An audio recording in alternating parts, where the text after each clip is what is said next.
கணவரை பிரிந்து வாழ்ந்து வந்த கல்லூரி மாணவி உடல்ல காயங்களோட சடலமா மீட்கப்பட்ட சம்பவம் நாமக்கல்ல பெரும் பரபரப்பை ஏற்படுத்தியிருக்கு.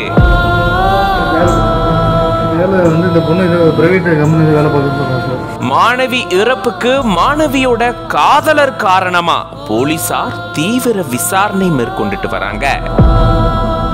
நாமக்கல் மாவட்டம் கொல்லிமலை எடக்கல்பட்டியை சேர்ந்தவர் ராஜு. இவருடைய மகள் 24 வயதான பானுப்பிரியா. இவங்க நாமக்கல் அரசினர் மகளிர் கல்லூரியில BSc 2ஆம் ஆண்டு படிச்சுட்டு வந்திருக்காங்க. நாமக்கல் திருச்சி சாலையில ஸ்டேட் பேங்க் காலனி பகுதியில ஒரு வீடு வாடகைக்கு எடுத்து அங்க தங்கியிருந்து கல்லூரிக்கு போயிட்டு வந்திருக்காங்க. இந்த நிலையில தான் அந்த வீட்டுல அவங்க உடல்ல காயங்களோட சடலமா மீட்கப்பட்டிருக்காங்க. இவங்க உயிரிழந்ததை பார்த்த அந்த வீட்டினுடைய உரிமையாளர் இது தொடர்பான தகவலை போலீசாருக்கு தெரிவிச்சிருக்காங்க. போலீசார் விரைந்து வந்து உயிரிழந்த மாணவி பானுப்பிரியாவுடைய உடலை கைப்பற்றி பிரேத பரிசோதனைக்கு அனுப்பி வச்சிருக்காங்க. கடந்த 4 ஆண்டுகளுக்கு முன்னாடி பானுப்பிரியாவுக்கும் கொல்லிமலை வாசலூர்பட்டி பகுதியை சேர்ந்த ரவி அப்படின்றவருக்கும் திருமணமாகி கருத்து வேறுபாடு காரணமாக கணவரை பிரிஞ்சு வாழ்ந்து வந்ததாகவும் இவங்களுடைய விவாகரத்து வழக்கு நீதிமன்றத்துல நிலுவையில் இருக்கிறதா கூறப்படுது. இந்த நிலையில தான் கடந்த 9 மாதங்களா பொய்யேரி பகுதியை சேர்ந்த விக்னேஷ் அப்படின்றவரை பானுப்பிரியா காதலிச்சிட்டு வந்ததா கூறப்படுது.